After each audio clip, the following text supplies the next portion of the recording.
बिस्मिल्लाहिर्रहमानिर्रहीम। सबसे पहले मैं आपको समझाने लगा हूँ एडिशन। अच्छा, एडिशन में मैं कोई भी दो नंबर ले लेता हूँ, जैसे 3 + 2 हमारी सबसे मशहूर एग्जाम्पल बराबर है 5 जी के। इसके डिफरेंट एस्पेक्ट हम पढ़ते हैं कि किस किस तरह से इसको हम समझ सकते हैं। इसी में हम रिलेशन भी पढ़ेंगे, इसी में हम ऑपरेशन भी पढ़ेंगे और इसी में हम नंबर्स भी पढ़ेंगे। ठीक है, और इसी से इधर ही हम प्रॉपर्टीज भी निकाल लेंगे ताकि जब हम जी प्रॉपर्टीज पे आए तो हमें सारी बातें समझ आ जाए। सबसे पहले मुझे ये बताएं, इस इक्वेशन में कौन सा ऑपरेशन इस्तेमाल हुआ है? Sir addition.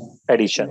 ये हमारा एक ऑपरेशन है, एडिशन। जी सर। ये हमारा ऑपरेशन। अच्छा, इस ऑपरेशन की नेचर क्या है? ये ऊनरी है, बाइनरी है, किस तरह का ऑपरेशन है? सर ये कितने वो कितने आर्ग्यूमेंट्स चाहिए इस टू ऑपरेशन को डिफाइन करने के लिए? टू। तो टू ये बाइनरी ऑपरेशन है, पहली चीज। ये जो हमने दो नंबर्स इस्तेमाल किए हैं यहाँ पर इस ऑपरेशन को डिफाइन करने के लिए, इसको हम कहते हैं ऑपरांड। ऑपरेशन से हमने निकाल दिया कि ऑपरांड या आर्ग्यूमेंट भी कहते हैं। ठीक है, ये हम पहले पढ़ चुके हैं, कोई नई मालूमात नहीं जी है। यहाँ पे रिलेशन कौन सा इस्तेमाल हुआ है, मैं दोबारा से लिखता हूँ क्योंकि यहाँ पे काफी कुछ मैंने लिख दिया है। सेम इक्वेशन में यहाँ लिखता हूँ। अब बताएं इसमें रिलेशन कौन सा इस्तेमाल हुआ है? इज इक्वल टू है सर वो। बिल्कुल, ये हमारे पास रिलेशन इक्वल। जी सर। हमारे पास अलग अलग तरह के रिलेशन है, equal, not equal, less than, greater than. ये भी अभी हम यस रीड सर। करना सीखेंगे सारी चीजें कि रिलेशन इस्तेमाल हुआ है। अच्छा, इस रिलेशन को डिफाइन करने के लिए कितने आर्ग्यूमेंट्स चाहिए? सर इस रिलेशन को हाँ, सर दो कम से तो कम। एक ये लेफ्ट साइड है, एक ये राइट साइड है इसकी।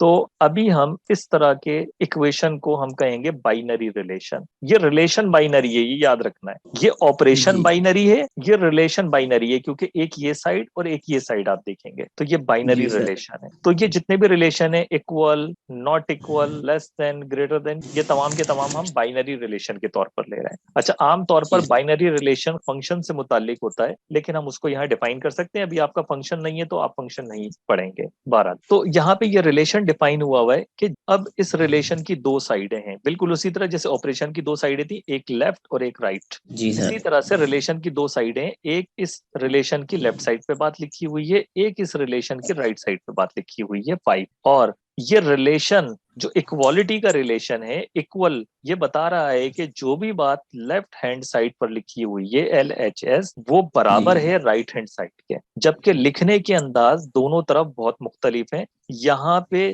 दो ऑपरांड इस्तेमाल हुए हैं और एक ऑपरेशन इस्तेमाल हुआ है लेफ्ट हैंड साइड पर, जबकि राइट हैंड साइड पर सिर्फ और सिर्फ एक नंबर है, कोई ऑपरेशन मौजूद नहीं है। जी सर। तो ये रिलेशन मुझे ये बता रहा है कि जो बात भी लेफ्ट हैंड साइड पे लिखी हुई है वो बराबर है राइट हैंड साइड के। एक तो जी ये अंदाज है इसको देखने का। मैं दोबारा से लिखता हूँ, ये 3 + 2 बराबर है 5 के। एक तो हमने ऑपरेशन और रिलेशन को देख लिया कि किस तरह से हमने ऑपरेशन के अंदाज में और रिलेशन के अंदाज में देखना है। अब हम यूजुअल एडिशन देखते हैं कि किस तरह हम इस एडिशन को समझेंगे। अब आप ये देखें कि जब भी मैं इससे नतीजा निकाल सकता हूं कि जब भी दो नंबर्स की एडिशन होती है हमेशा एक सिंगल नंबर आंसर आता है। अब देखिए मैंने क्या कह दिया, इक्वालिटी की इस साइड पे जो एक सिंगल नंबर है उसको मैं कह रहा हूं आंसर। जी सर। जब भी दो नंबर्स की एडिशन होती है तो एक सिंगल नंबर आंसर आता है, इसको मैं आंसर कह रहा हूं। इसी तरह से बाकी ऑपरेशन के बारे में भी आप यहीं से अंदाजा लगा लें, हम बाद में आएंगे तो वैसे भी आपको आइडिया है ही। जब भी दो नंबर की सब्ट्रैक्शन होगी तब भी एक सिंगल नंबर आंसर आएगा, जब भी दो नंबर की मल्टीप्लीकेशन होगी तब भी एक सिंगल नंबर आंसर आएगा, जब भी दो नंबर की डिवीजन होगी एक सिंगल नंबर आंसर आएगा। ठीक है, सब्ट्रैक्शन आप जानते हैं, 3 - 2 कर दें 1 आ जाएगा, 3 जी × सर। 2 कर दें 6 आ जाएगा, एक सिंगल नंबर आंसर, 3 ÷ 2 कर दें डेसिमल में 1.5 आंसर आ जाएगा आपका। तो एक सिंगल नंबर आंसर आता है। एक तो ये अंदाज है इसको देखने का।